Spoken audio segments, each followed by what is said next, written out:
உளவியல்ல காட்டுக்குதிரை விளைவு அப்படின்னு சொல்லுவாங்க. அப்படின்னா என்ன அப்படின்னு நீங்க கேட்கலாம். காட்டுக்குதிரைகள் காட்டுல சுதந்திரமா மேய்ஞ்சிக்கிட்டு இருக்கும்.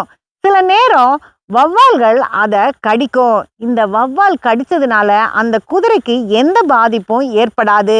ஒரு சின்ன காயம்தான் ஏற்படும். அதுவும் சீக்கிரமா ஆறி போயிடும்.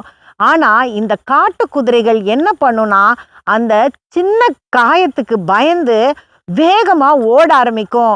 இது ஓடி ஓடி ஓடி கடைசியில தன் பலனை எல்லாம் இழந்து சோர்வடைஞ்சு ஒரு இடத்துல விழும். அப்படியே இறந்து போயிரும்.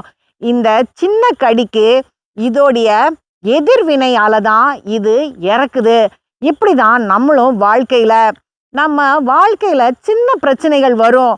அதுக்கு நம்ம எப்படி செயல்படுறோம், அந்த பிரச்சனைய எப்படி கையாள்றோம், இல்லைன்னா அதுக்கு நம்ம என்ன எதிர்வினை செயல் செய்கிறோம் அப்படின்றது தான் ரொம்ப முக்கியம். நம்ம சின்ன பிரச்சனைக்கு பெருசா நம்ம எதிர்வினை செயல் செய்யும்போது அதோடைய முடிவு பெரிய பெரிய பிரச்சனையா இருக்கும். அதனால சின்ன பிரச்சனைகள் வரும்போது நம்ம அதை பொறுமையா இருந்து யோசிச்சு கையாளணும். இல்லைன்னா இந்த காட்டு குதிரை மாதிரி தான் தேவையில்லாம ஓடி ஓடி நமக்கு சோர்வு தான் முடிவா இருக்கும்.